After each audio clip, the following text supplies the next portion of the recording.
তো দুনিয়ার টেনশন এবং পরকালের টেনশন সব দূর হয়ে যাবে যদি কেউ বেশি বেশি দরুদ পাঠ করে। এটা হাদিস থেকে বললাম। আর গুনাহ, আমল নামায় যে গুনাহগুলো আছে এগুলো মিটে যাবে যদি কেউ বেশি বেশি দরুদ পাঠ করে। একজন সাহাবী রাসূল সাল্লাল্লাহু আলাইহি ওয়াসাল্লামকে বলেছিলেন, ইয়া রাসূলুল্লাহ, আমি আমার দোয়ার মধ্যে কতটুকু দরুদ পড়বো? আমি কি 1/4 দরুদ পড়বো?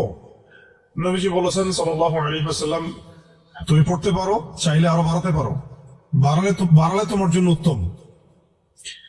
ইয়া রাসূলুল্লাহ, আমি কি তাহলে 3/1 দরুদ পড়বো আর 2 ভাগ দোয়া করবো? নবীজি বললেন, করতে পারো, বাড়ালে তোমার জন্য উত্তম। ইয়া রাসূলুল্লাহ, আমি কি তাহলে অর্ধেক দরুদ পড়বো আর অর্ধেক দোয়া করবো? নবীজি বলছেন, বাড়ালে উত্তম, চাইলে করতে পারো। ইয়া রাসূলুল্লাহ, আমি কি তাহলে সারা আমার পুরো দোয়াটাই শুধু দরুদই করবো আপনার উপরে? তখন নবী সাল্লাল্লাহু আলাইহি ওয়াসাল্লাম বলেন, যদি তুমি এটা করতে পারো তাহলে তোমার কোনো গুনাহ থাকবে না, কোনো দুশ্চিন্তাও থাকবে না। তো যদি দেখেন যে দরুদ পড়তে পড়তে পড়তে দোয়ার সময় চলে গেছে, এতে আবার মানে মন খুঁতখুত করার কিছু নাই, বরং আপনি সবচেয়ে বেশি লাভবান হয়েছে। আরেকটা আমল আছে যে আমলটা করতে থাকলে দোয়াগুলোর মধ্যে চলে আসে এবং আপনি দোয়া করে যেটা হাসিল করবেন ওই আমল দিয়ে তার চেয়ে বেশি হাসিল করে ফেলবেন ইনশাআল্লাহ। সেটা হচ্ছে কোরআন তেলাওয়াত করা। কোরআন তেলাওয়াত করা, এই কয়েকটা আমল কালকে খুব খাস করে খেয়াল রাখতে হবে ইনশাআল্লাহ। জুমার রাতের তো ফজিলত আমরা জানিয়ে বললাম প্রথমে। রাত যেহেতু হয়ে গেছে, আজকে কিয়ামুল লাইল না করে কেউ ঘুমাবো না ইনশাআল্লাহ। আর দ্বিতীয় কথা হচ্ছে কালকে জুমার প্রিপারেশন ভালো করে নিব। প্রিপারেশন কয়েকটা বললাম, সকাল সকাল মসজিদ আসতে হবে। জুমার খতিব আরবি খুতবা শুরু করবেন, তারপরে ঢুকবেন না, বয়ান শুরু হওয়ার আগেই মসজিদ আসতে হবে ইনশাল্লাহ। মানুষের সমস্যা থাকতে পারে, ওজোর থাকতে পারে, এটা আলাদা বিষয়। এটা হলো প্রথম কথা, সকাল সকাল মসজিদে আসা, গোসল করা, ফরজ গোসলের মতো গোসল করা, তারপরে হচ্ছে উত্তম কাপড় পরিধান করা। উত্তম কাপড় বলতে আমার সবচেয়ে সেরা কাপড়টা। আর আমরা মসজিদে আসি কিন্তু অনেকেই একেবারেই রাফ একটা কাপড় পরে আসি, এটা উচিত হয় না। হাদিসে জিবরিল মিশকাত শরীফে আছে, ওখানে দেখবেন জিবরাইল আলাইহিস সালাম মানুষের রূপ ধরে নবী সাল্লাল্লাহু আলাইহি ওয়াসাল্লামের কাছে এসেছিলেন। তার বর্ণনা দিচ্ছেন সাহাবী ওমর রাদিয়াল্লাহু আনহু, তার কাপড়টা ছিল ধবধবে সাদা, কাপড়টা ছিল ধবধবে সাদা এবং চুল কুচকুচে কালো। লা ইউরা আলাইহি আসারুস সাফার, তাকে দেখে মুসাফিরও মনে হচ্ছে না, মানে পরিপাটি হয়ে তিনি মসজিদে এসেছেন। কে? জিবরাইল আলাইহিস সালাম। শিক্ষা দিয়েছেন আমাদেরকে যে মসজিদে আসলে পরিপাটি হয়ে আসলে খুযু যিনাতাকুম ইনদা কুল্লি মসজিদ, প্রত্যেকবার যখন তোমরা মসজিদে আসবে তখন সুন্দর করে আসো, সুন্দর কাপড় পরে আসো। তাহলে সকাল সকাল মসজিদে আসা, হিসাব করেন কয়টা বলতেছে। 1, সকাল সকাল মসজিদে আসা, ফরজ গোসলের মতো গোসল করা। 3, কি বললাম, আতর খুশবু ব্যবহার করা, উত্তম কাপড় পরিধান করা। 4টা। 5টা হচ্ছে ইমামের কাছাকাছি বসা, ইমামের কাছাকাছি বসার চেষ্টা করা। 6, খুতবা মনোযোগের সাথে শ্রবণ করা। খুতবা দুটোই, বয়ানটাও এবং আরবিটা দুটোই খুতবার অংশ। যেহেতু আমাদের দেশের মানুষ মানে আরবিটা বুঝে না, এই কারণে বাংলায় বয়ান করা হয়, কিন্তু খুতবা কিন্তু আরবিতেই, খুতবা কিন্তু আরবিতেই দিতে হয়। অনেকে আবার বলে যে মাতৃভাষাই খুতবা, এটা নিয়ে একটা ইখতিলাফ সৃষ্টি করে দেয়। এখন বলে তো দেখি সারা বিশ্বের মধ্যে কোন ভাষাটা সবচেয়ে বেশি বুঝে মানুষ? ইংরেজি। ঠিক বলছেন। কোন ভাষা সবচেয়ে বেশি বুঝে? এখন কি হজের খুতবাটা ইংরেজিতে দেওয়া লাগবে? হ্যাঁ, হজে বিভিন্ন জায়গা থেকে মানুষ আসে, এই যে কয়দিন আগে হয়ে গেল, হজের খুতবা হয় না? এখন যেহেতু সব ইন্টারন্যাশনাল ভাষা হচ্ছে ইংরেজি, তেমন কি হজের খুতবাটা ইংরেজিতে দেওয়া লাগবে? খুতবা আরবিতেই। খুতবা কিসে? আরবিতেই। ওটা বোঝা আমার দায়িত্ব, আমাকে বুঝতে হবে। বোঝার জন্য আমাকে যদি আরবি শিখতে হয়, শিখতে হবে। এইভাবে ইসলামী খেলাফত যখন কায়েম ছিল তখন আরবি সারা বিশ্বে ছড়িয়ে পড়েছিল, তখন সবাই মোটামুটি আরবি ভাষা বুঝতো। যখন থেকে খেলাফত চলে গেছে, জাতীয়তাবাদ চলে আসছে, আর কয়েকটা তন্ত্র মন্ত্র, ওগুলো নিয়ে পরে কথা বলছি, এগুলো যতদিন আমাদের পর্যন্ত মানে মাথাটা খেয়ে ফেলছে আর কি আমাদের, তখন আরবিটাও আস্তে আস্তে শিক্ষা ব্যবস্থা থেকে উঠে গেছে। এখন আপনি এটা ঐচ্ছিক হয়ে গেছে, আগে বাধ্যতামূলক ছিল। তো খুতবা শুনবেন, খুতবা শোনার পরে খুতবা চলাকালীন কাউকে ডিস্টার্ব করা যাবে না। ডিস্টার্ব করা যাবে না বলতে, কেউ যদি পাশে কথা বলে তাকে এটাও বলা যাবে না চুপ করো, এটাও বলা যাবে না, উচিত না। সাহাবেরা যদি এমন কেউ একটু বাচ্চা যদি দৌড়াদৌড়ি করতো, তাহলে ছোট ছোট এরকম পাথর রাখতেন সামনে, ওইটা দিয়ে ঢিল দিয়ে সতর্ক করতেন, খুতবা হচ্ছে বসো, মুখ দিয়ে বলতেন না যে বসো। মানে এইভাবে তারা খুতবা শুনতেন। এই কারণেই তো কথাগুলো কলিজা পর্যন্ত পৌঁছাতো এবং সেটা আমলে আসতো। আলহামদুলিল্লাহ। আরেকটা হলো ইমামের কাছাকাছি বসলাম, খুতবা শুনলাম এবং নামাজ শেষ করলাম ইমামের সাথে, তাহলে ফজিলত হচ্ছে প্রত্যেক কদমের বিনিময়ে 1 বছরের নফল নামাজ, 1 বছরের নফল রোজা নেকি হবে ইনশাআল্লাহ। এটা হলো জুমার দিনের প্রথম কাজ। আরেকটা কাজ বললাম, দরুদ বেশি বেশি পাঠ করা। ফজিলত তো আপনারা জানেনই, আমি কয়েকটা বলে দিলাম। একটা হলো যদি টেনশন ফ্রি লাইফ লিড করতে চান তাহলে দরুদ, আর যদি চান আপনি আমার গুনাহ মাফ হয়ে যাক তাহলে দরুদ, বেশি বেশি দরুদ। এমনকি যদি আপনি চান যে আপনার দোয়া বেশি বেশি কবুল হোক তাহলেও দরুদ। মনে করেন আমি তাওহীদপন্থী, সুন্নাহর অনুসারী, হালাল খাই, দোয়া করছি, জায়েজ দোয়া, এই দোয়াটাও আসমানে ঝুলে থাকবে। এই দোয়াটা কত ঝুলে থাকবে? আসমানে ঝুলে থাকবে। এটা রবের কবুলিয়াত পাওয়ার জন্য যে মাধ্যম সেটা হলো দরুদ। দরুদ পড়বেন, এটা উঠে যাবে ইনশাআল্লাহ। যেই নবীর এত বড় শান, এত বড় মর্যাদা, সেই নবীকে আজকে বাংলাদেশের মাটিতে কিভাবে কটূক্তি করা হচ্ছে খেয়াল করছেন? এগুলো নিয়ে কথা বলা হয়। দেখা যায় রাষ্ট্র তো এখন আসলে ইসলামিক রাষ্ট্র আর নাই। ওইটা তো একসময় ছিল ইসলামী খেলাফা, এখন চলতেছে সব আমেরিকান প্রেসক্রিপশনে আর কি। কেউ চালায় ভারতের প্রেসক্রিপশনে, কেউ চালায় আমেরিকার প্রেসক্রিপশনে, কেউ চালায় পশ্চিমাদের প্রেসক্রিপশনে। রাসূল সাল্লাল্লাহু আলাইহি ওয়াসাল্লামের সিরাত অনুযায়ী কেউ রাষ্ট্র চালায় না। তো সিরাত অনুযায়ী রাষ্ট্র চালালে এরকম সাতেমদেরকে ধরে কল্লা নামায় দেওয়া লাগতো। এখন দ্বিধা আসছে, দেখেন যেখানে সেখানে বাকস্বাধীনতার নামে যেই নবীর উপর দরুদ না পড়লে আপনার দোয়া পর্যন্ত কবুল হবে না, সেই নবীকে কিভাবে গালিগালাজ করা হচ্ছে। নাউযুবিল্লাহি মিন যালিক। কি করবেন? প্রতিবাদ করতে গেলে আমরা দেখলাম যে মামলা করা হলো, মামলার পরে সেই আইনের ধারাটাই বাতিল করে দেওয়া হলো। আইনের ওই ধারাই বাতিল করে দেওয়া হলো। কি আইন? নিজের স্বার্থে যখন তখন করাও যায়, আবার বাতিলও করা যায়। এই জন্যই তো আমরা বলি মানব রচিত আইনগুলো হচ্ছে তাগুত। মানব রচিত আইনগুলো কি? তাগুত মানে কি? তাগুত মানে শয়তান। তাগুত মানে কি? শয়তানের একটা ভার্সন, মানে আপগ্রেডেড ভার্সন হচ্ছে তাগুত। প্রোম্যাক্স তাগুত, শয়তান প্রোম্যাক্স, এটা হচ্ছে তাগুত। তো আল্লাহর আইন বাদ দিয়ে যখন মানুষ নিজের আইন রচনা করে তখন এরকম অবস্থা হয়। যে আইন রাসূলের শানে কটূক্তিকারীর বিচার করতে পারে না, সেই আইন আপনাকে সমাজে শান্তি দিবে, ইনসাফ দিবে? এই জিনিসটা আমাদের বুঝে আসতেছে না। এখন আমরা ঘুরে ফিরে আবার সেই ওই তন্ত্র মন্ত্রের পিছনে ছুটতেছি। এখনো শরিয়া ইমারা খেলাফতের কথা আমরা বুঝতে পারতেছি না। তবে বুঝি আর না বুঝি ইনশাআল্লাহ সামনে এটা কায়েম হবেই। এটা নিয়ে কোনো সন্দেহ নাই, লা শাক্কা ফি, কোনো সন্দেহ নাই, এটা সামনে কায়েম হচ্ছেই, এটা কেউ ঠেকাতে পারবে না। তো যাই হোক, আরেকটা আমল ছিল জুমার দিন, সেটা হচ্ছে সূরাতুল কাহফ তেলাওয়াত করা। কোন সূরা? সূরা কাহফ কোনোভাবেই ছাড়বেন না। এটা আমি মানে জোর দিয়ে এই কারণে বলছি, সূরা কাহফ যারা নিয়মিত পড়ে, অন্তত প্রত্যেক জুমায় পড়ে, তাদের কলবের চোখ খুলে যাবে। কলবের চোখ না খুললে আপনি বাস্তবতা বুঝতে পারবেন না, কোনটা হক কোনটা বাতিল, কোনটা ন্যায় কোনটা অন্যায়, কোনটা সহি কোনটা গলত, ঠিক আছে? কোনটা ন্যায় কোনটা অন্যায়, কোনটা জুলুম কোনটা ঈমান কোনটা কুফর, এই যে পার্থক্য, তাওহীদ শিরক, আসলে এই সত্য কোনটা মিথ্যা কোনটা, এই যে গলতধাঁধা এখন চলতেছে সারা বিশ্ব জুড়ে, এইটা আপনি ভিতরের চোখ ছাড়া দেখতে পারবেন না। বাইরের চোখ দিয়ে দেখলে অনেক কিছুই অনেক রকম মনে হবে, কিন্তু আসলে বাস্তবতা এমন না। বাইরের চোখ দিয়ে দেখলে অনেক কিছুই মনে হবে খুব ভালো, আসলে ওটার ভিতরে কুফরি আছে। বাইরের চোখ দিয়ে দেখলে মনে হবে খুব সুন্দর, আসলে ওর মধ্যে শিরক আছে। এই যে অন্তর্দৃষ্টি, আমরা একটা কথা বলি হিকমা আল বাসীরা, প্রজ্ঞা, বাংলা ভাষায় বলে কি প্রজ্ঞা, দূরদর্শিতা, বাংলা ভাষায় বলে দূরদর্শিতা, এটা হাসিল হবে সূরা কাহফ তেলাওয়াত করলে। আর শেষ জামানায় এই দূরদর্শিতার দরকার এত বেশি, এই আমলগুলো জুমার দিন ছাড়া ঠিক হবে না কোনোভাবেই। তো প্রতি সপ্তাহে আমলগুলো জারি থাকবে ইনশাআল্লাহ। আল্লাহ পাক সবাইকে করার তৌফিক দান করেন।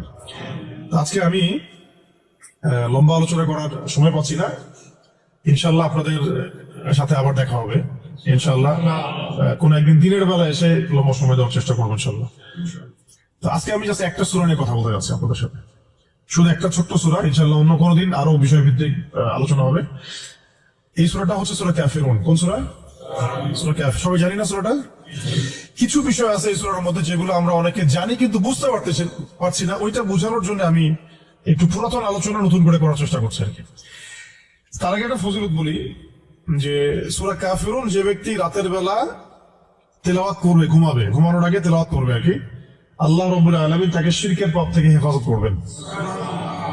মনে রাখবেন যে জাহান্নামে যাবে সবচেয়ে বেশি মানুষ শিরকের পাপের কারণে। কোন পাপের কারণে?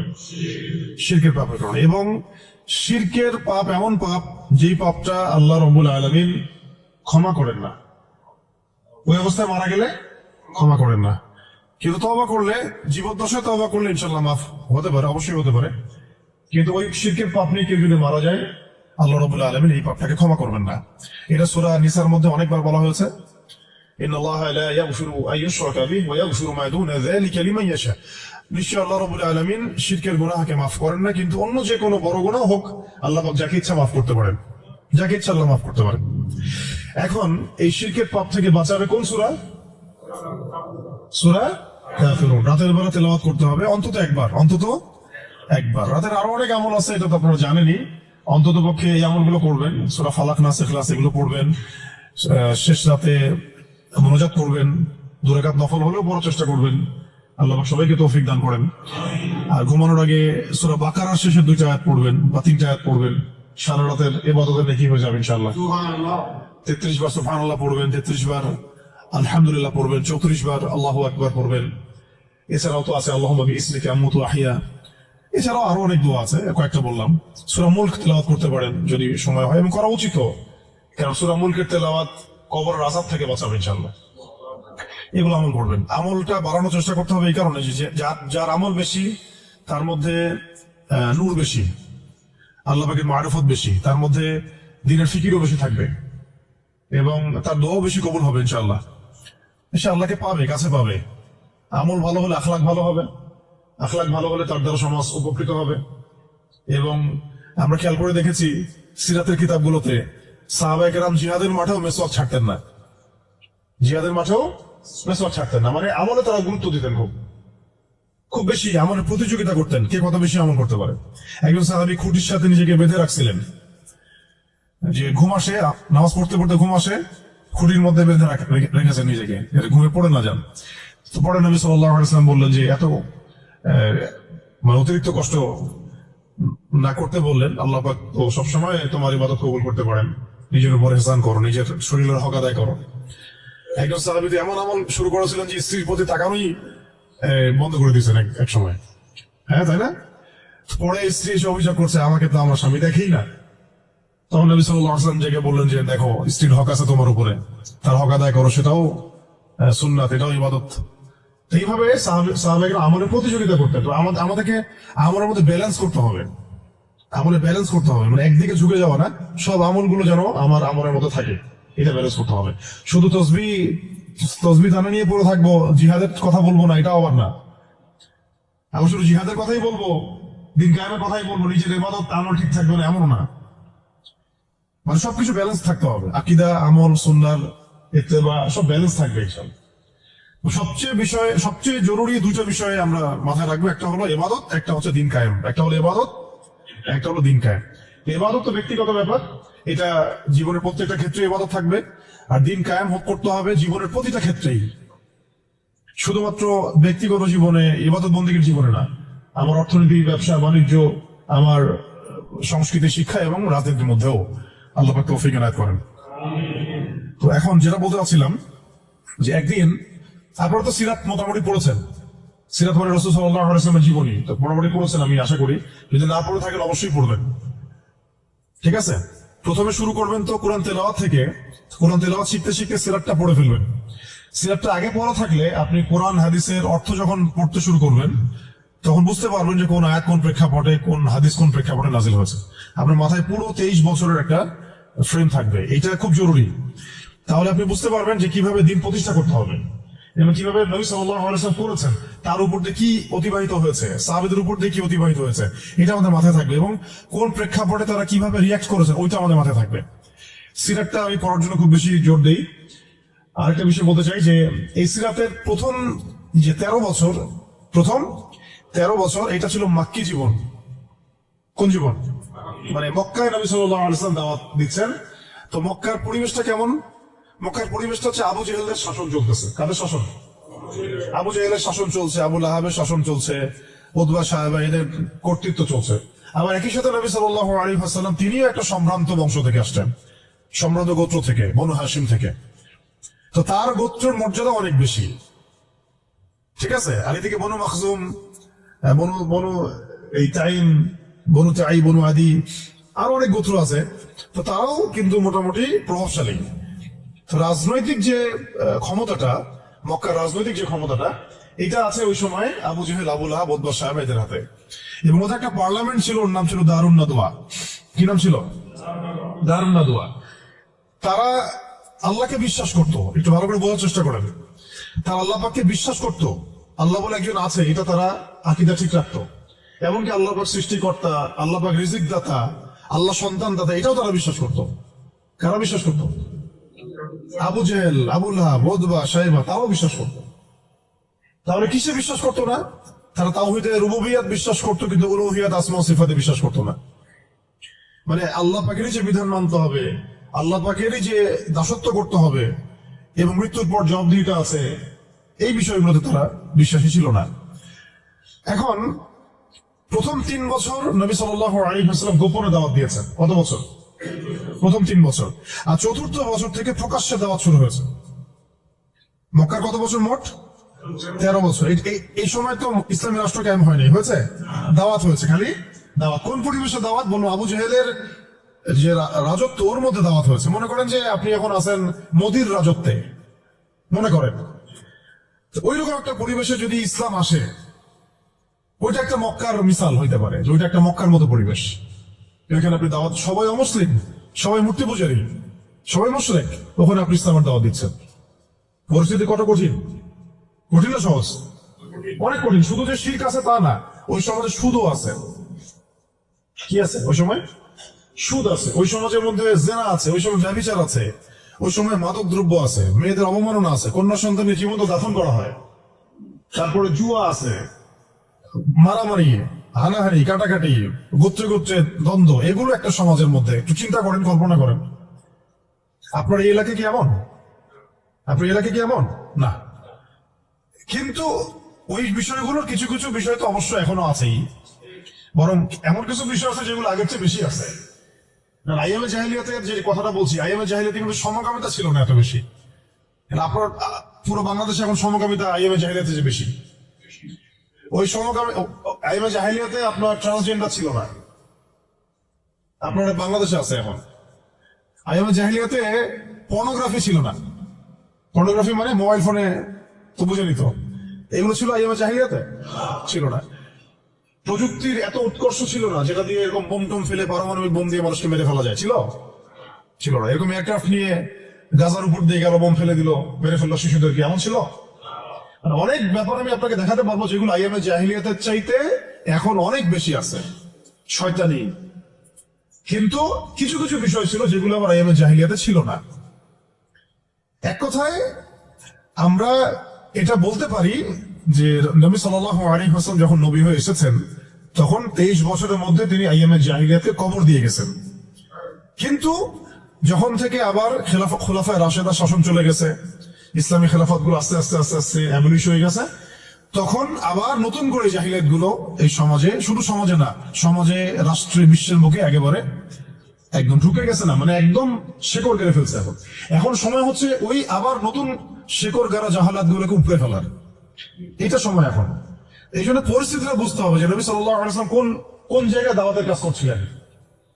চোখ বন্ধ করে চিন্তা করেন যে একটা সমাজের মধ্যে খালি মূর্তি, সবাই মূর্তি পূজা করে, সবাই সুদ খায়, ধরেন সবাই, বেশিরভাগই দেখা যাচ্ছে না করে, মেয়েদের তেমন কোনো বৈবাহিক অধিকার নাই, সম্পত্তির অধিকার নাই, বাচ্চাকে কবর দিয়ে দিচ্ছে জীবন্ত, মদ খাচ্ছে মানুষ, জুয়া খেলতেছে, মারামারি করছে, ইত্যাদি ইত্যাদি ইত্যাদি। এরকম একটা অবস্থায় রাসূলুল্লাহ সাল্লাল্লাহু আলাইহি ওয়াসাল্লাম ইসলামের দাওয়াত দেওয়া শুরু করলেন। দাওয়াত দিতে দিতে প্রথম 3 বছর তিনি গোপনে দাওয়াত দিয়েছেন, গোপনে গোপনে গোপনে দাওয়াত দিয়েছেন। ওই সময় কিন্তু তৈরি হয়েছে আবু বকর রাদিয়াল্লাহু আনহু, ওসমান রাদিয়াল্লাহু আনহু, আলী ইবনে আবি তালেব, যায়েদ ইবনে হারসা, এই সাহাবায়ে কেরাম তৈরি হয়েছেন ওই সময়। আব্দুল্লাহ বিন মাসউদ, বিলাল ইবনে রাবাহ, এই সাহাবায়ে কেরাম তৈরি হয়েছেন কিন্তু ওই প্রথম 3-4 বছরে।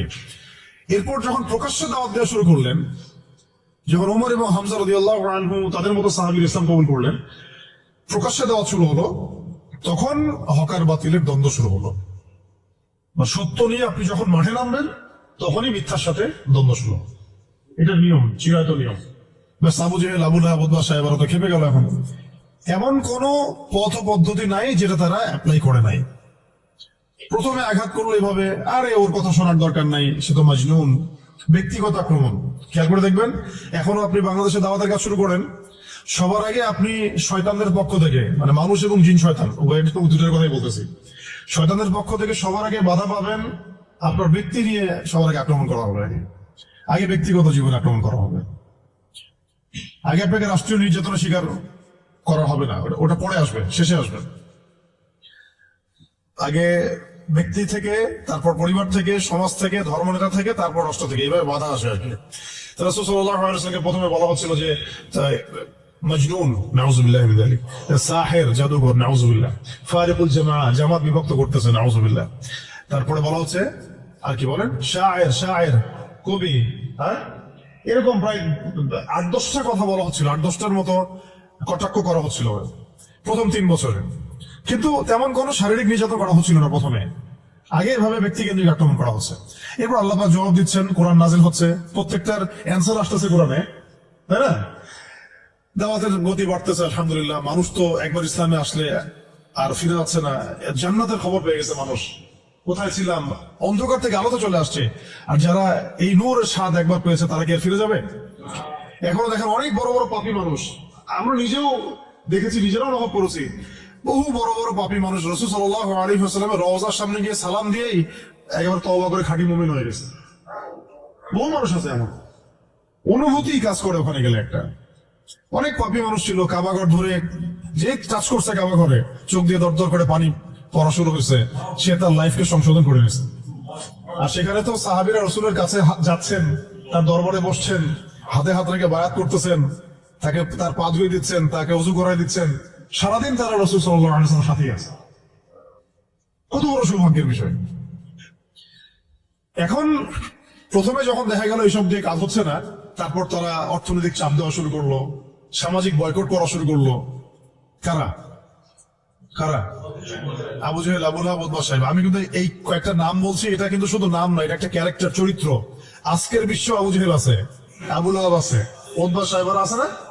সেম পদ্ধতি তারাও কিন্তু অবলম্বন করতেছে ইসলামকে দমন করার জন্য। সেম। এটা মিলাই নেবেন আপনারা সিরাত থেকে।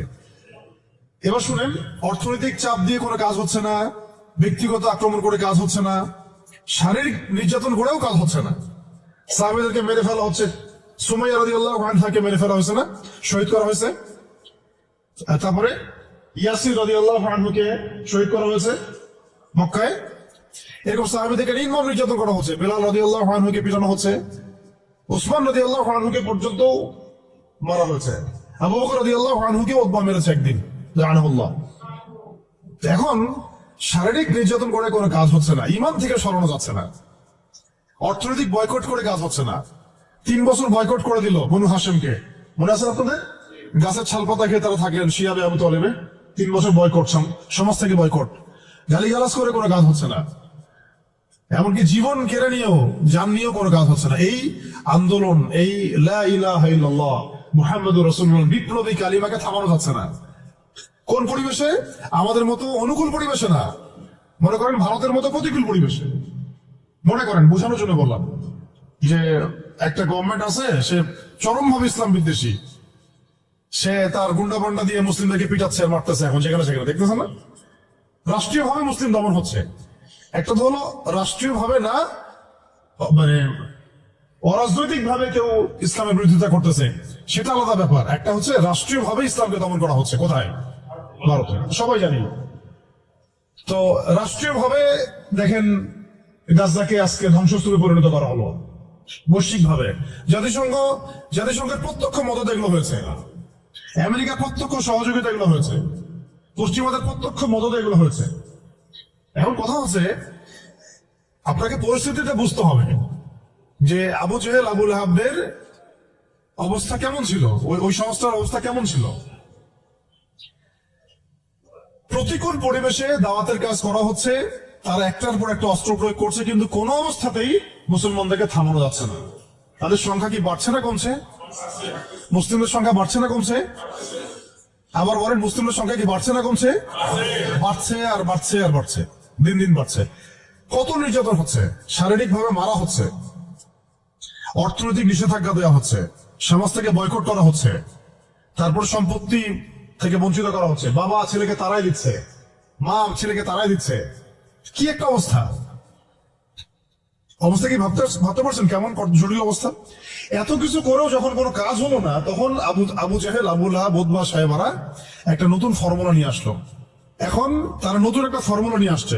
এই ফর্মুলাটার নাম হচ্ছে আপোষকামিতা বা সন্ধি করা। এটার নাম কি? আপনারা খেয়াল করে দেখবেন, আমি একটু বলে নেই 1 মিনিট।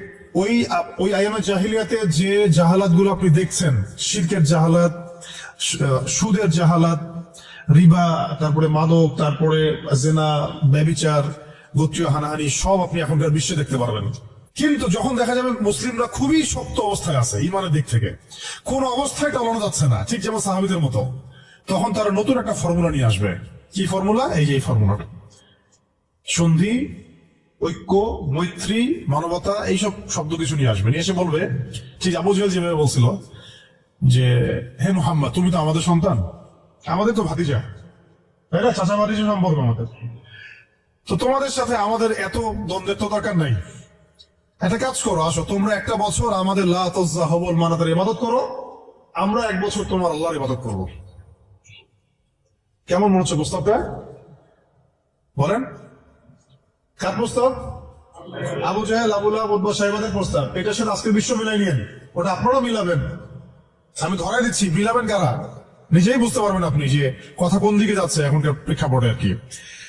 1 বছর তোমরা আমাদের লাত উজ্জা হবল মানাতের ইবাদত করো, আরেক বছর আমরা তোমার আল্লাহর ইবাদত করব।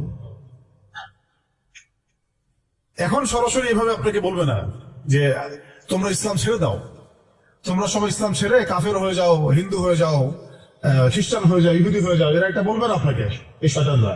বরং এরা আপনাকে কি বলবে জানেন? তোমরা মুসলমানই থাকো, ঈসাই মুসলিম হয়ে যাও।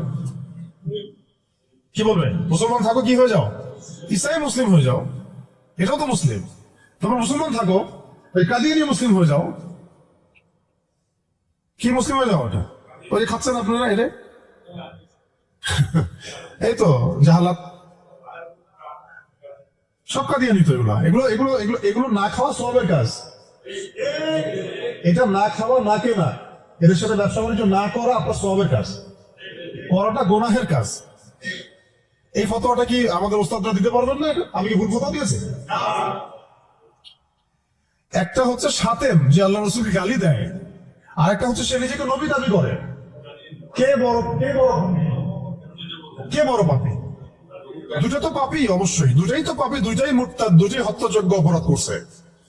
কিন্তু একজন বলছে যে আমি নিজেই নবী, আরেকজন নিজেকে নবী দাবি করে নেই, বলছে মুহাম্মদ নাউজুবিল্লাহ, সে নাউজুবিল্লাহ একটা কথা বলে ফেলছে, নাউজুবিল্লাহ মিন যালিক, আমরা বলতে পারবো না। এখন কথা হচ্ছে দুজনেই কিন্তু সাতেম, দুজনেই কিন্তু মুরতাদ, উভয়কেই ইসলামী ফিকহে এটাই আছে। কিন্তু এর মধ্যে বড় পাপীটাকে, যে নিজেকে, তো ওই যে খাচ্ছেন গ্রাম অঞ্চলের মানুষ, সহজ সরল মানুষ, এগুলো বুঝতে পারছে না যে কোন ফাঁদে পড়ে গেছে মানুষ। আল্লাহ আমাদেরকে বোঝার তৌফিক দান করেন। আর তারা এই নীরবে নীরবে নীরবে তাদের শিকড়টাকে শক্ত করেছে, অর্থনৈতিক ভিত্তি শক্ত করেছে, তাদের জনবল বাড়াইছে, বিভিন্ন জায়গায় তারা জায়গাটাকে কিনে ফেলছে।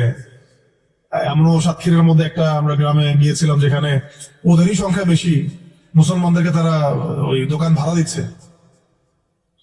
আমরা তো আসি যে হাত বাঁধবো কোথায়, তাই না? এই যে এগুলো নিয়ে, আর এদিকে যে কি অবস্থা ভিতরে, যে মানে আমাদের কি অবস্থা, এটা এটা এটা বোঝার জন্য সূরা কাহাফ তেলাওয়াত করেন, তাহলে বুঝতে পারবেন ইনশাআল্লাহ।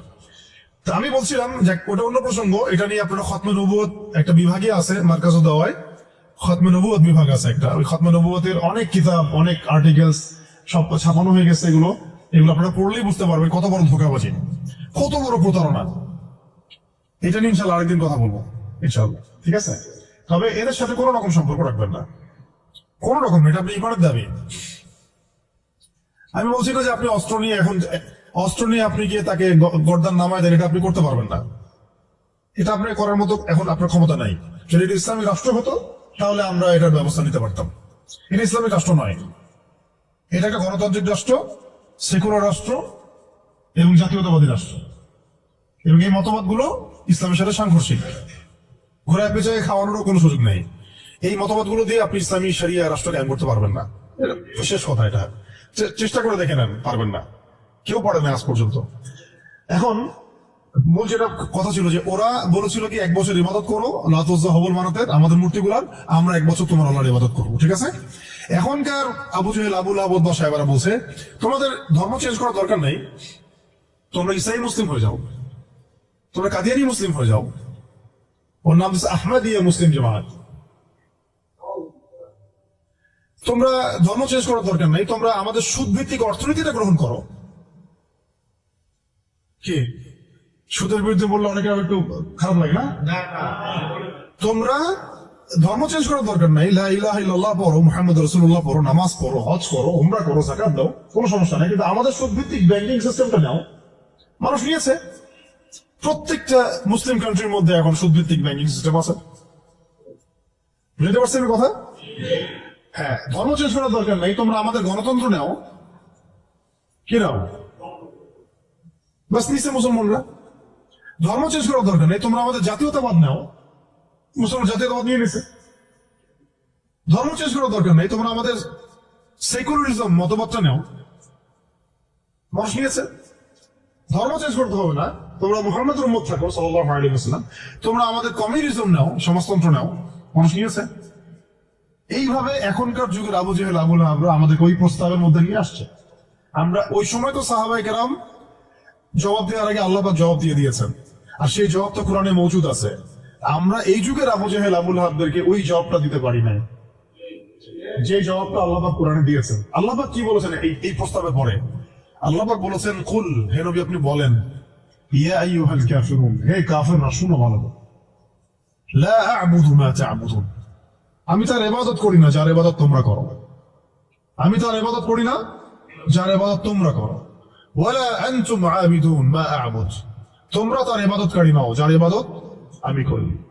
ওয়ালা আনা আবিদুন মা আবাদতুম, এবং আমি তার ইবাদতকারী নই যার ইবাদত তোমরা করো। ওয়ালা আনতুম আবিদুন মা আ'বুদ, এবং তোমরাও তার ইবাদতকারী হবে না যার ইবাদতকারী আমি।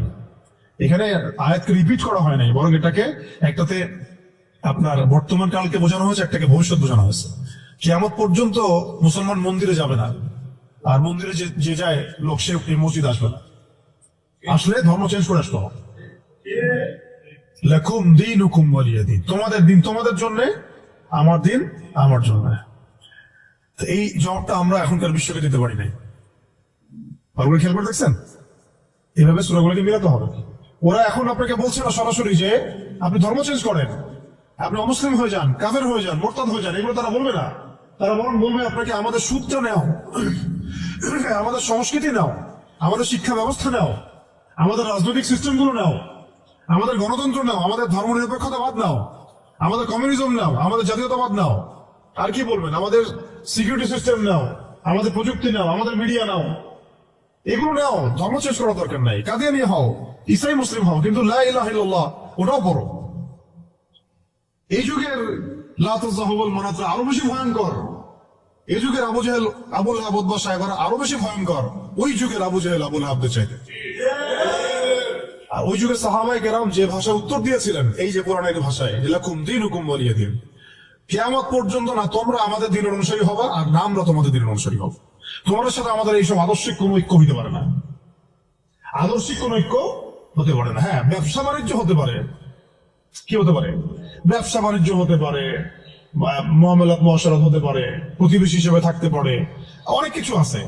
কিন্তু আদর্শিক যেখানে, ইসলাম যেখানে প্রশ্নবিদ্ধ, ইসলামের মৌলিক বিষয় যেখানে ক্ষতিগ্রস্ত হবে বা বাধাপ্রাপ্ত হয়, এরকম কোন উসুলে তোমার আমার কখনো ঐক্য হতে পারে না। এখন যে কথাগুলো আমি বললাম এগুলো কি ইসলামের মৌলিক বিষয় না? কেউ যদি কাদিয়ানি হয় সে কি আর মুসলিম থাকে? কেউ যদি ইসাই মুসলিম হয় মুসলিম থাকবে? কেউ যদি চরম সুদখোর হয় সে তো আল্লাহর সাথে যুদ্ধ করতেছে, রাসূলের সাথে যুদ্ধ করতেছে, সে কিভাবে মুসলিম হতে পারে? কেউ যদি এরকম পশ্চিমা তন্ত্রমন্ত্রের পূজা করে সে কি আর মুসলিম থাকতেছে নাকি? ফাসেক হয়ে যাচ্ছে। এখন কথা হচ্ছে এই সূরা থেকে আমাদের এই শিক্ষাগুলো নিতে হবে যে আজকের বিশ্বেও, আজকের এই জামানাতেও কোন অবস্থাতেই এই কাফের, মুশরিক, মুরতাদ, মুনাফিক এরকম কোন তন্ত্র মন্ত্রের ফাঁদে আমাদেরকে পা দেওয়া যাবে না। কেন দেওয়া যাবে না? কারণ আল্লাহ রাব্বুল আলামিন আমাদেরকে পরিপূর্ণ শরিয়া দিয়েছেন, পরিপূর্ণ কোরআন দিয়েছেন, সুন্নাহ দিয়েছেন, প্রত্যেকটা বিষয়ের পুঙ্খানুপুঙ্খ সমাধান দিয়েছেন। আমার অন্য কারো কাছ থেকে সমাধান ধার করারও কোন দরকার নেই। আমাদের ব্যক্তিগত জীবনের হেদায়েত কোরআন সুন্নাহে মওজুদ আছে, পারিবারিক হেদায়েত আছে, সামাজিক আছে, শিক্ষা ব্যবস্থার আছে, সংস্কৃতির আছে, রাষ্ট্রীয় এবং রাজনৈতিক হেদায়েতও আছে। আমাদের তোমার কাছ থেকে তন্ত্রমন্ত্র ধার করতে হবে না। এই বিষয়টা আমাদের খুব ভালো করে বুঝতে হবে, কোন ক্ষেত্রে কি হেদায়েত আছে এইটার জন্য আমাদেরকে পড়াশোনা করতে হবে, দেখতে হবে, জানতে হবে, খুঁজতে হবে, ওলামায়ে কেরামের সাথে মশওয়ারা করতে হবে। কোন কোন কোন জায়গায় যদি দেখেন যে কোন আলেমও এগুলোতে প্রভাবিত হয়ে গেছে তাহলে আপনি হকপন্থী আলেম খুঁজে বের করবেন। এইভাবে আমাদেরকে সামনের পথটা চলতে হবে। এই সূরার পর একটা সূরা আছে, কি নাম? সূরা নাসর। কোন সূরা? তাই না? সূরা নাসর না? শেষ করে দেই, একটু অনেক দেরি হয়ে গেছে। এখন যখন কোন প্রেক্ষাপটে সূরা কাফিরুন নাজিল হয়েছিল আপনাকে তো বলছি একবার, ওই রকম প্রেক্ষাপটে এই সূরা নাজিল হয়েছে। আর এখন তো আমরা আছি ইসলাম বান্ধব পরিবেশের মধ্যে। তাহলে আমরা কেন এই যুগের আবু লাহাব, আবু জেহেল, উতবা, সাইবাদের এই তন্ত্রমন্ত্রগুলোর অনুসারী হব, ওদের ধোকায় পা দিব? যেখানে ওর ইসলামকে আক্রমণ করবে আমরা কেন সেখানে সায় দিব? অথচ মক্কার মতো অবস্থায় সাহাবায়ে কেরাম এইভাবে জবাব দিয়েছেন সূরা কাফিরুনের জবাবে। আর এখন তো আমার সামনে নামাজের পরিবেশ আছে, যাকাতের পরিবেশ আছে, আমরা মুসলিম সংখ্যাগরিষ্ঠ, আমরা সবাই লা ইলাহা ইল্লাল্লাহ বুঝি, আলহামদুলিল্লাহ আমরা নামাজ পড়ছি, তিলাওয়াত করছি, অনুকূল পরিবেশ আছে। এখন কেন আমাকে এই যুগের আবু জেহেল, আবু লাহাবদের দাসত্ব করতে হবে বলেন? কোন যুক্তি আছে? যুক্তি তো নাই, কোনো কারণও নাই। কারণ নাই? এই সূরার পরেই আল্লাহ পাক বলেছেন ইযা জাআ নাসরুল্লাহি ওয়াল ফাতহ, যখন আল্লাহর সাহায্য আর বিজয় আসবে। মানে ওই রকম প্রতিকূল অবস্থাতেই বিজয় সুসংবাদ দিয়ে দেওয়া হয়েছে যে এই অবস্থা চিরকাল থাকবে না। তো এইটা তোমরা সবর করে এটা উতরায় উঠো, এখানে ইমানের পরীক্ষাটা দাও, পাশ করো। ইযা জাআ নাসরুল্লাহি ওয়াল ফাতহ, সামনেই আসতেছে তোমাদের জন্য বিজয়। এটা সূরা সফে আছে, ওয়া উখরা তুহিব্বুনাহা নাসরুম মিনাল্লাহি ওয়া ফাতহুন করিব ওয়া বাশশিরিল মুমিনিন। আর তোমরা যেটা পছন্দ করো দুনিয়ার, তোমরা দুনিয়াবি বিজয় অর্জন করবে, সেটাও সামনে আসতেছে। ফাতহুন করিব, আল্লাহ বলেছেন করিব, নিকটে আসবে এটা। ওয়া বাশশিরিল মুমিনিন ওয়া রাআইতান নাস ইয়াদখুলুনা ফি দীনিল্লাহি আফওয়াজা, একটা সময় আসবে মানুষ দলে দলে আল্লাহর দ্বীনে ঢুকতে থাকবে। তখন আল্লাহ পাক বলেছেন ফাসাব্বিহ বিহামদি রাব্বিকা ওয়াস্তাগফির ইন্নাহু কানা তাওয়াবা। এবং যখন এই বিজয়টা আসবে তখন এই আবু জেহেল, আবু লাহাব, উতবা, সাইবা এদের অস্তিত্ব কি হবে? তাব্বাত ইয়াদা আবি লাহাবি ওয়া তাব। আবু লাহাবের হাতও ধ্বংস হবে, সে নিজেও ধ্বংস হবে। মিলাতে পারছেন সিকোয়েন্সটা? এইভাবে আসছে বিষয়টা। যখন এই বিজয় আসবে তখন এই সব আবু লাহাব ধ্বংস হয়ে যাবে। আবু লাহাব এখানে শুধু একজন ব্যক্তি নয়, আবু লাহাব এখানে একটা রূপকথা, একটা উপমাও বটে। প্রত্যেক যুগে যুগে আবু লাহাব থাকবে। এই যুগের আবু লাহাব কারা জানেন? যারা সুদ ভিত্তিক এই ব্যাংকিং সিস্টেমের এই হট্টাকর্তা, এরা হচ্ছে এই যুগের আবু লাহাব। মা আগনা আনহু মালুহু ওয়া মা কাসাব, তাদের এইসব হারাম মাল কোনো কাজে আসবে না, এবং তারা যে এগুলো যেটা অর্জন করেছে সেটা কোনো কাজে আসবে না। সায়াসলা নারুন যাতা লাহাব, আগুনে প্রবেশ করবে তারা। ওয়া ইমরাতুহু, এবং তার স্ত্রীও। এর স্ত্রী মানে শুধু স্ত্রী না, স্ত্রী মানে কিন্তু সহযোগী। স্ত্রী মানে কি? সহযোগী। এরা কিন্তু একা কাজ করে না, আমি বললাম না একজনের সহযোগী। হাম্মালাতুল হাতাব, হেল্প করতো তাকে। কি করতো? খড়কুটা নিয়ে এসে ডিস্টার্ব করতো না নবী সাল্লাল্লাহু আলাইহি ওয়াসাল্লামকে, ফেলে রাখতো, কষ্ট দিত। ওরা এখন দেখেন আল্লাহর দ্বীনকে কষ্ট দেয়, রাসূলুল্লাহ সাল্লাল্লাহু আলাইহি ওয়াসাল্লামকে কষ্ট দেয়। ওই যে সূরা কাফিরুনের ওই অবস্থায় টিকে থাকাটা কত কঠিন। লাকুম দীনুকুম ওয়ালিয়া দীন, কত কঠিন। ওই সিরাতের রাস্তা পাড়ি দেওয়া লাগবে, সবর করতে হবে, মারও খাওয়া লাগতে পারে, জানও যাবে, হিজরতও করা লাগতে পারে। হিজরত করেছেন নবী সাল্লাল্লাহু আলাইহি ওয়াসাল্লাম। তারপরে ইসলামী রাষ্ট্র আল্লাহ পাক দিবেন ইনশাআল্লাহ। কিসের মাধ্যমে দিবেন? দাওয়াত, তাবলীগ এবং জিহাদের মাধ্যমে। দাওয়াত, তাবলীগ এবং জিহাদের মাধ্যমে, শুধু দাওয়াত আর তাবলীগের মাধ্যমে না, দাওয়াত, তাবলীগ এবং সাথে জিহাদও থাকতে হবে। তারপরে ইসলামী রাষ্ট্র ব্যবস্থা আসবে ইনশাআল্লাহ। এরপরে দেখেন কি বলা হলো, ওমরাআতু, তার স্ত্রীও থাকবে। হাম্মালাতুল হাতাব ফি জিদিহা হাবলুম মিন মাসাদ। দেখেন ওর গলায় থাকবে জাহান্নামে ওই যে ছোবরা, রশি। মানে হেল্প করার কিছু উপকরণও ছিল, কিছু উপকরণ দিয়ে সে ইসলামের বিরোধিতা করত, দুশ্মনী করত। এখনো তার অনেক উপকরণ বের করে ফেলছে ইসলামকে মানে ক্ষতিগ্রস্ত করার জন্য। এমনকি দেখেন কত কত নতুন নতুন প্রযুক্তি আসছে, এই প্রযুক্তিগুলো দিয়ে তারা ইসলামের ক্ষতি করতেছে। ভালো করে খেয়াল করে দেখেন, এমন অনেক প্রযুক্তি তারা বের করেছে, মিডিয়া বের করেছে, প্রযুক্তি বের করেছে, সিস্টেম বের করেছে, তন্ত্রমন্ত্র বের করেছে, মানে উপকরণ লাগে ইসলামকে ক্ষতিগ্রস্ত করার জন্য। আবুল আহাবের স্ত্রীও উপকরণ দিয়েই নবী সাল্লাল্লাহু আলাইহি ওয়াসাল্লামকে ক্ষতি করার চেষ্টা করছিল। আল্লাহ পাক আবার সেই উপকরণ তার গলায় ফাঁস লাগিয়ে তাকে মৃত্যু দিয়েছেন। মনে আছে? ওই গলার মধ্যে তার রশি আটকে ফাঁস লাগিয়ে সে মারা গেল। কে? আবুল আহাবের স্ত্রী। এই যে যে ক্ষতি, ইসলামের ক্ষতি করার জন্য যে উপকরণগুলো তারা বের করেছে, শুনে রাখেন, ইসলামের ক্ষতি করার জন্য, ইসলামকে ধ্বংস করার জন্য আর মুসলিম নিধনের জন্য তারা যে উপকরণগুলো তৈরি করেছে, যে সিস্টেমগুলো তৈরি করেছে, যে মিডিয়াগুলো তৈরি করেছে, যে প্রযুক্তিগুলো তৈরি করেছে, এগুলোই ওদের ধ্বংসের কারণ হবে ইনশাআল্লাহ। এমনও হইতে পারে সামনের বিশ্বে ওদের হাতে তৈরি করা ওরাই মরবে ইনশাআল্লাহ। দেখে নিন, এটা হইতে পারে ইনশাআল্লাহ। এটা সম্ভাবনা আছে, হবে এটা তো আমি বলতে পারবো না, এটা হতে পারে, সম্ভাবনা আছে, সম্ভাবনা আছে। আল্লাহ পাক যেন এদের মধ্যে শত্রুতা লাগায় দেন, একে অপরকে দিয়ে ধ্বংস করায় দেন। আমি যেভাবে ওরা মুসলিমদেরকে ধ্বংস করার পায়তারা করেছে, এর চেয়ে 1000 গুণ বেশি ধ্বংস আল্লাহ পাক তাদেরকে করে না। আমরা দোয়া করবো কাদের জন্য? যাদের মনের মধ্যে ইসলামের জন্য সিম্প্যাথি আছে, সফট কর্নার আছে, ইসলামকে মন থেকে ভালোবাসে, এই ভাইদের জন্য দোয়া করবো। এই জন্য আমরা বাংলাদেশের এই সিস্টেমের মধ্যে ধরেন আর্মি, র্যাব, পুলিশ, বিজিবি, আমাদের পলিটিশিয়ান যারা বুঝে না বুঝে বিভিন্ন মানে জালেমের সহযোগীও হয়ে গেছে, আমরা সবার জন্যই দোয়া করি আল্লাহ পাক যেন তাদের সবার হৃদয়টাকে ঘুরায় দেন। তাদের মধ্যে অনেক মানুষ আছে যারা বুঝে না বুঝে হয়তো দুনিয়াবি কোনো স্বার্থে অন্যায়ের পথে চলে গেছে, বা বুঝে না, ইসলামটা বুঝে না, কিন্তু আবার ইসলামকে ভালোবাসে, ইসলামকে ভালোবাসে। আমরা এই ভাইদের জন্য দোয়া করতে পারি, এই জালেমদের জন্য আমরা কি দোয়া করতে পারি? অতএব ফি জিদিহা হাবলুম মিন মাসাদ, এটাও হবে, দেখে নিন। আর শেষ কথা কি, এটা কে করবেন? এই পুরো পরিকল্পনাটা কার? এই পুরো পরিকল্পনা হচ্ছে পরের সূরায় কুল হুয়াল্লাহু আহাদ। এটা এক আল্লাহর পরিকল্পনা। কোন আল্লাহ? আল্লাহুস সামাদ, যিনি কারো মুখাপেক্ষী না, কারো মুখাপেক্ষী না, তিনি আমাদেরও মুখাপেক্ষী না। এটা আল্লাহ করাবেন, আল্লাহর বান্দাদেরকে দিয়ে আল্লাহ করাবেন।